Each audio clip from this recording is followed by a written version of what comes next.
विश्व का सबसे प्रतिष्ठित पुरस्कार है ऑस्कर पुरस्कार। जी हाँ दोस्तों, यह दुनिया भर में सबसे अच्छे बेहतरीन फिल्मों को दिया जाने वाला पुरस्कार है। इसमें निर्माता, निर्देशक, अभिनेता, अभिनेत्री और फिल्मों से जुड़े जितने भी लोग होते हैं उन्हें बेस्ट कार्य के लिए बेस्ट पुरस्कार दिया जाता है। लेकिन क्या आप जानते हैं दोस्तों, भारतीय फिल्म जो सबसे पहले ऑस्कर के लिए नामित हुई थी वह कौन सी है? तो चलिए जानते हैं आज की इस वीडियो में उसी फिल्म के बारे में। इसका जिक्र मैं पूरी फिल्म में करूंगी। नमस्कार दोस्तों, मेरा चैनल आप देख रहे हैं all in one world special. तो बने रहें पूरा वीडियो पर, लाइक करें, सब्सक्राइब करें, शेयर करें। ऑस्कर अवार्ड के लिए सबसे पहले भारतीय फिल्म जो नामित हुई थी उसका नाम था मदर इंडिया। देखने में तो लगता है कि यह एक इंग्लिश मूवी होगी, लेकिन यह फिल्म हिंदी है और पूरी तरह भारतीय परंपरा से जुड़ी हुई है। पहली बार ऑस्कर में यह नामित हुई थी। बहुत गर्व की बात थी कि एक भारतीय फिल्म की कहानी जो विदेशों में पसंद किया गया था उसे भी फिल्मों का दर्जा ऑस्कर के लिए मिला था। इस फिल्म की स्टोरी में विस्तार से शेयर करूंगी, लेकिन इससे कुछ छोटी छोटी घटनाओं पर भी हम चर्चा कर लेते हैं। यह फिल्म ऑस्कर की श्रेणी में सर्वश्रेष्ठ 5 विदेशी फिल्मों की श्रेणी में शामिल की गई थी और महज एक वोट के अंतर से यह ऑस्कर अवार्ड नहीं जीत पाई थी। अब आपके माइंड में तो होगा कि आखिर उस वर्ष फर्स्ट अवार्ड किसे मिला था। तो फ्रेंड्स, एक विदेशी इतालवी फिल्म थी नाइट ऑफ कैब्रिया को उस वर्ष ऑस्कर मिला था, जो सबसे पहली नंबर पर थी। भारत की ओर से हर साल ऑस्कर के लिए फिल्म भेजी जाती है और फाइनल लिस्ट में जो फिल्म शामिल हुई होती है वही फिल्म ऑस्कर में सबसे फर्स्ट होती है। तो हमारी मदर इंडिया भी फाइनल लिस्ट के 5वें पायदान पर थी, लेकिन वह एक वोट के कारण उसे ऑस्कर से नहीं नवाजा गया। फिर सलाम बॉम्बे और लगान भी लिस्ट में शामिल हो चुके हैं, लेकिन इन्हें भी ऑस्कर से दूर रखा गया है। मदर इंडिया को ऑस्कर के लिए 1958 में नॉमिनेट किया गया था, लेकिन यह फिल्म अवार्ड नहीं जीत पाई थी। लेकिन उस समय इस फिल्म ने भारत और विदेशों में काफ़ी तारीफें जरूर बिटोर ली थी। भारत में हिंदी फिल्म का नाम हिंदी की तरह ही होता है, लेकिन मदर इंडिया पूरी तरह से इंग्लिश नाम था। यह अमेरिकन लेखिका कैथरीन मायो द्वारा 1927 में लिखित बुक मदर इंडिया के तर्ज से लिया गया था। महबूब खान द्वारा निर्देशित फिल्म मदर इंडिया में फिल्म के नाम के बारे में ख्याल 1952 में महबूब खान को आया था और फिर उन्होंने यह नाम भारतीय मंत्रालय के सूचना व प्रौद्योगिकीकरण विभाग को आगामी शीर्षक भेजा था और फिर कहानी भी भेजी थी। महबूब खान को लगता था कि कहीं यह फिल्म निर्माण होने के बाद भारतीय हित को ठेस न पहुंचाए। इसकी कहानी समाज में महिलाओं की स्थिति, पुरुषों के बढ़ते आकर्षण का विरोध और अपने स्वाभिमान पर दृढ़ निश्चय होकर कहानी को पूरी तरह से दर्शाया गया है।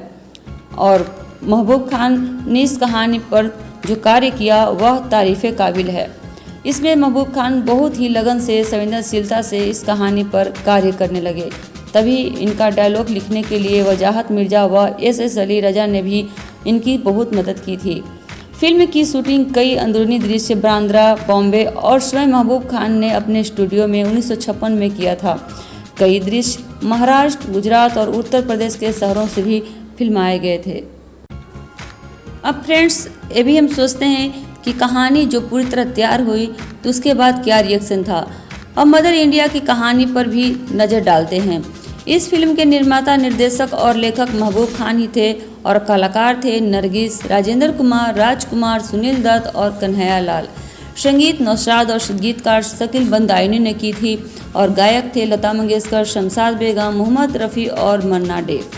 यह फिल्म गांव को दर्शा रही होती है। यहाँ एक स्त्री को लालची साहूकार द्वारा तंग किया जाता है।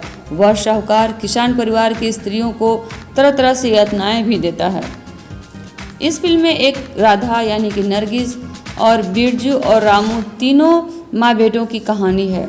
कहानी एक नहर के उद्घाटन से शुरू होती है, जिसका उद्घाटन खुद राधा ही करती है और वह अपने इस सोच में पड़ जाती है, अपने भूतकाल की कहानी में पड़ जाती है, जो फिल्म में उसकी भूतकाल की सोच को ही फिल्म बनाया गया है। राधा की शादी भी उधार के पैसों से हुई थी जो उनकी सास ने लिया था। और उसे कर्ज को सुधारने के लिए साहूकार बराबर उन्हें तंग किया करता था। लेकिन सरपंच की अगुवाई में यह तय हुआ कि राधा और उनका अपाहिज पति अपने फसल का 1/3 हिस्सा साहूकार को जरूर देगा। उस साहूकार का नाम था सुखीलाला। वह अपने बेटों और पति के साथ बराबर खेतों में काम करती थी, लेकिन एक पत्थर गिर जाने से उसके पति की दोनों हाथों को चोट पहुंचती है और वह अपाहिज हो जाता है। लेकिन फिर भी राधा हिम्मत नहीं हारती और दोनों बच्चों के साथ वह खेती में लगी रहती है और सुखीलाल का कर्जा देती रहती है। यहाँ तक कि सुखीलाल शादी का भी उससे प्रस्ताव रखता है ताकि कर्ज मुक्त हो सके। लेकिन राधा एक अड़ी स्त्री थी और भारतीय नारी थी। उसने सुखीलाल को मुंहतोड़ जवाब दिया था। कहानी अब एक पलटन लेती है। एक दिन तूफान आता है और गांव नष्ट हो जाता है। सारे गांववासी जाने लगते हैं, लेकिन राधा पुनः अपने गांव का विकास करने का आग्रह करती है और फिर पहले की तरह गांव को ठीक करने में गांववासियों की मदद लेती है। इस तरह राधा अपने बच्चों के साथ गांव में रहती है। बच्चे बड़े हो जाते हैं, लेकिन बिरजू जो था बहुत ही कड़क दिमाग का था। राम वहीं शांत था और गांव में ही रहता था, लेकिन बिरजू बराबर साहूकार और उसकी बेटी को तंग किया करता था, जो उसे माँ का बदला लेना था। लेकिन गांव वालों की अगुवाई में बिरजू को गांव से निकाल दिया गया और फिर बिरजू डाकू बनकर आता है और साहूकार को मार देता है। राधा को इस तरह अपने बेटे के गलत तरीकों पर पर्दा डालना पड़ता है। वह अपने बेटे पर गोली चला देती है और बिरजू उसकी गोद में ही दम तोड़ देता है। और इसी तरह इसी याद में कहानी पूरी हो जाती है।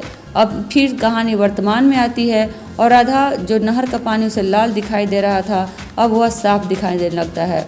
कहानी पूरी तरह गरीबी भारतीय नारी की दिखाई दे रही है, जिसमें अपने बच्चों को कुछ आगे बढ़ने के लिए संघर्ष करती है। तो दोस्तों, ये थी ऑस्कर विजेता फिल्म, हमारी नामित फिल्म मदर इंडिया। देखने में इंग्लिश मूवी लगती है, लेकिन है पूरी तरह भारतीय। तो दोस्तों, कैसी लगी वीडियो और कैसी लगी कहानी जरूर कमेंट कीजिएगा। वीडियो काफ़ी लंबी हो रही है, तो दोस्तों वीडियो को यहीं समाप्त करती हूँ। वीडियो को लाइक कीजिए, सब्सक्राइब कीजिए, शेयर कीजिए। चैनल को ज़्यादा से ज़्यादा ग्रो करने के लिए सब्सक्राइब कीजिए और बेल आइकन घंटी जरूर प्रेस कीजिएगा, ताकि आगे आने वाले वीडियो आप तक पहुँच सके। तो वीडियो आज यहीं तक। वीडियो पर बने रहें, देखते रहें। सभी देखने वाले मेरे भाई बंधु को नमस्कार।